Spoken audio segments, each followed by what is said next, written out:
pessoal, tudo bom? Eu sou a Laura, CEO e cofundadora da Neofin. Somos um software de recebimentos e cobranças com base em tecnologia e inteligência artificial. E hoje eu vim falar com vocês sobre um tema muito importante, sobre o qual todos os times financeiros, CFOs, gestores financeiros deveriam estar pensando, que é como fazer um orçamento estratégico, que consiga conectar o seu financeiro, a sua área financeira e os indicadores que você está acompanhando de caixa com a empresa, com o negócio, com a área de vendas e todas as outras áreas que envolvem a companhia. Esse tema é muito importante. Quem não planeja não consegue chegar em lugar nenhum. Então a base para você conseguir ter um ano muito bom, ter crescimento de receita, que você chegue nas metas que você está se propondo, é você conseguir planejar, entender, qual é o cenário macro que a empresa quer chegar e depois quebrar isso em planos de ação, para que toda essa parte do orçamento não fique só na teoria. Você consiga conectar muito bem essas duas pontas de o que a gente espera e o que a gente vai fazer para chegar lá. E esse é um papel essencial do time financeiro, Então, dentro do time financeiro, normalmente é o time de FP&A, time de planejamento, que é responsável por elaborar o orçamento, mas isso depende um pouco da estrutura organizacional de cada empresa, Mas normalmente é o próprio time de FP&A que vai puxar toda essa agenda. E aí tem algumas etapas cruciais para você conseguir fazer um bom orçamento e um orçamento que não seja só colocado ali no Excel, porque a gente sabe que o Excel aceita qualquer coisa. Então você pode basicamente inventar números, colocar no Excel e achar que aquilo é um plano, que aquilo é um orçamento, quando na verdade não é. O que é muito importante? Eu queria trazer aqui 3 principais pilares. O primeiro pilar é você conseguir ter dados históricos, Então você não só simplesmente colocar números olhando para frente, mas que você consiga se basear no seu histórico para projetar o futuro.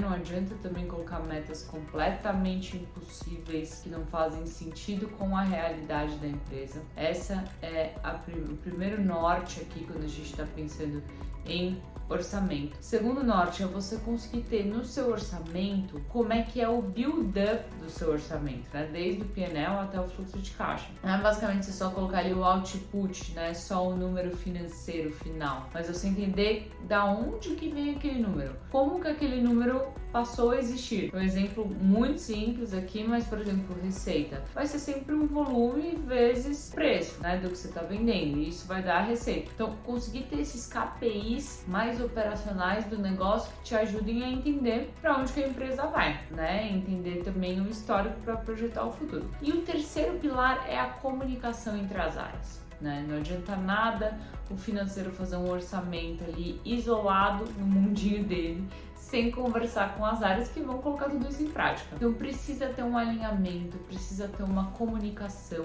uma interação entre as áreas para garantir que o orçamento seja o mais estratégico possível, para garantir que as áreas estão efetivamente se conversando e que cada área sabe o que precisa executar. Então isso é muito importante. Acho que tendo esses 3 pilares aí como base, queria contar um pouquinho, baseado nas experiências que eu já tive, o que funciona muito bem como orçamento, como técnicas mesmo ali para você conseguir fazer toda essa parte de planejamento. E o que eu já vi que funciona muito bem é você ter duas metodologias em paralelo. Uma metodologia, que ela é a metodologia top-down, que a gente fala, e daí como é que funciona isso? O C-level da companhia, normalmente o CEO, o CFO, e o time de FP&A, vai definir as macro metas da empresa. E isso é o que é alinhado normalmente com o conselho, e que aí você já sabe basicamente onde que a empresa quer chegar, Quais são os objetivos principais pro ano que vem. E as macrometas, elas normalmente vão ser os números financeiros. Putz, a gente quer quadruplicar a receita, a gente quer dobrar a receita,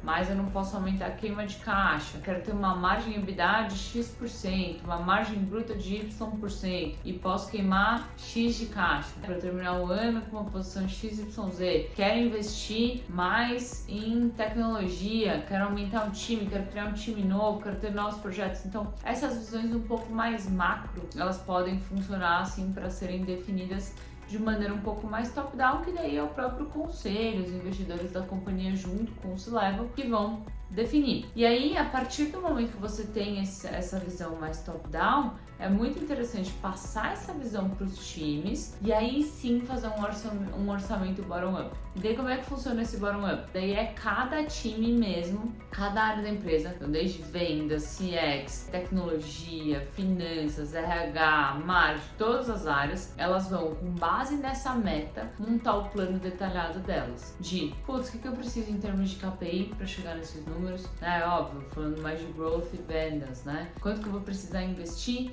em marketing para gerar a demanda necessária que eu preciso para conseguir o crescimento? Vou ter que mudar alguma coisa na minha precificação? Não, ou a precificação já tá fazendo sentido. Estamos falando de clientes novos que a gente vai trazer ou a gente vai fazer algum tipo de upsell com a minha base atual? Consigo vender mais para os clientes que eu já tenho? Vou ter que expandir o time ou não?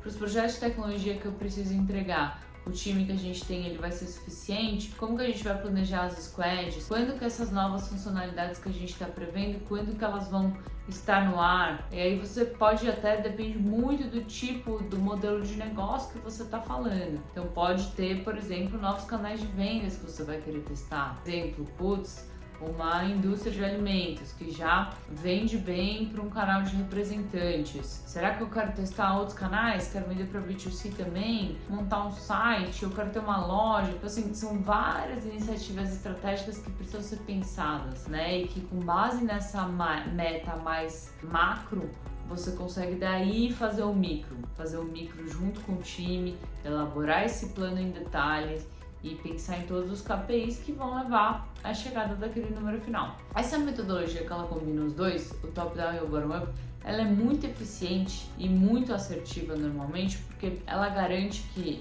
a empresa, né, tá seguindo o norte que é definido lá pelos investidores, né, pelos acionistas da empresa, mas que ao mesmo tempo os times sabem qual é esse norte e os times têm a responsabilidade do plano que eles estão construindo. E aí depois que você tem todo esse processo, normalmente o time de FP&A então vai liderar esse processo de orçamento, vai criar planilhas, vai criar ali ferramentas para que os times possam fazer esse planejamento, né? Tanto de time, quanto de despesas em geral, quanto da parte dos KPIs, façam todo o planejamento ali completo de cada uma das áreas. De novas ferramentas que vão precisar, de softwares, enfim, tem N temas aí, N despesas, pontos que precisam ser levados em consideração por cada time, mas o mais importante é que o time constrói o orçamento junto com o time financeiro. Não é o time financeiro simplesmente fazendo algo e falando, não, é isso aqui que vocês têm que fazer. Não, é o time de negócio, o time operacional que vai executar aquele plano, tá pensando nele junto com o financeiro. E isso faz toda a diferença do mundo, porque daí o time de vendas, a área de negócio, ela se sente responsável por aquele plano. Então ela sabe que aquele plano também é dela.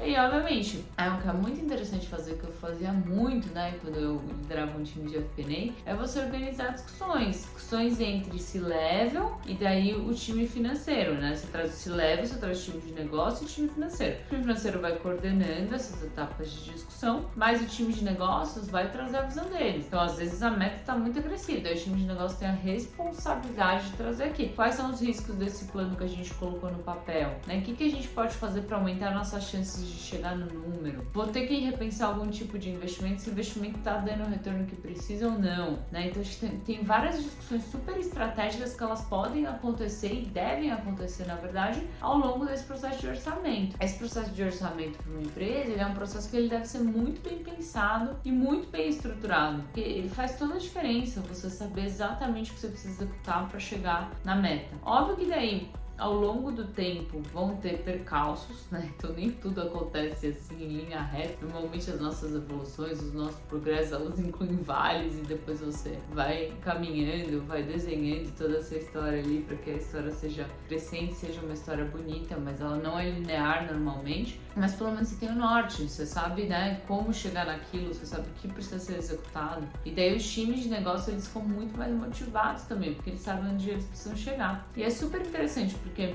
Com base no orçamento, né, uma vez que o plano foi definido, o time também vai criando outros projetos que precisam ser executados para chegar naquele valor. Às vezes você tem um cenário base, você tem um cenário de upside, de novas coisas que você vai conseguir testar, novos canais que estão em teste ainda, que estão em fase piloto, né, mas que se eles forem bem sucedidos, você tem um upside ao plano. Então você pode pensar em vários mecanismos e várias formas de fazer todos esses projetos, de garantir que o orçamento conecte mesmo todas as pontas da empresa. Essa era a principal mensagem que eu queria passar aqui, né? O processo de orçamento, ele é um processo muito, muito crucial para todas as empresas, porque você não consegue medir, saber se a empresa está indo bem, se está indo mal, se você não tem um plano. Então, ter um plano é essencial. E o plano pode mudar, né? Acho que tem N situações em que o plano pode mudar. Putz, não estamos conseguindo chegar no valor de receita que a gente esperava. Vamos ter que cortar custos aqui, vamos ter que olhar mais pro caixa. Tem esses outros temas também que são muito importantes quando a gente pensa no número financeiro, que você tem os indicadores ali de receita, de P&L e tudo isso, mas você tem também o fluxo de caixa. Então, aqui falando, conectando diretamente com o Nelfim, às vezes eu tenho uma receita prevista, mas eu não tô conseguindo receber, porque a minha cobrança não tá funcionando adequadamente. Então, como é que eu corrijo isso, né? Como é que eu garanto que o que efetivamente eu estou colocando como receita está virando caixa? E ao longo do tempo você vai fazendo pequenos ajustes. Você vai entendendo o que realmente funcionou do jeito que a gente planejava e o que não funcionou. E você vai aprendendo com esse processo. Essa é a parte muito legal. Você tem um plano mais macro, ele não vai ser linear, mas ao longo do caminho você vai aprendendo e evoluindo.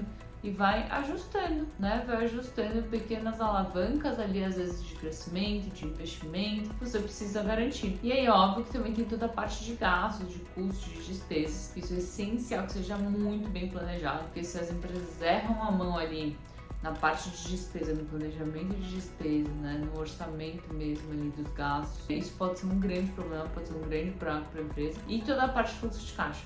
É importante entender também se o que você está colocando no papel de previsão de receita está efetivamente se tornando caixa, se os seus gastos também estão em linha ali com o que você se planejou. Porque se essas coisas não estiverem muito bem equilibradas, a empresa pode entrar em uma situação complicada, né? Pode estar em risco, pode ter falta de caixa. O caixa é rei, né? O que quebra uma empresa normalmente é a falta de gestão de caixa e a falta deste acompanhamento que eu estou falando, de planejamento, mas também de entender o que está efetivamente funcionando de acordo com o planejamento. Às vezes o planejamento também pode ser agressivo demais. Então é muito importante ter esse acompanhamento sempre no mês a mês. Tá bom? Então hoje eu quis trazer um pouquinho sobre esse tema tão importante que é o orçamento. Nesse contexto todo, né, o FIM com certeza é uma ferramenta que você deveria considerar aí para sua empresa, colocar no seu orçamento, né, o FIM como uma ferramenta necessária, porque exatamente por conta desse tema do fluxo de caixa. Porque normalmente vender é mais fácil, mas receber é muito difícil. Então você ter um sistema de cobrança que age ali em seu favor, com agente de IA, que renegocia dívidas, que garante seu recebimento 24/7, pode fazer toda a diferença. Então deixo aqui o convite também para você se inscrever aqui no nosso site, preencher o formulário que a gente vai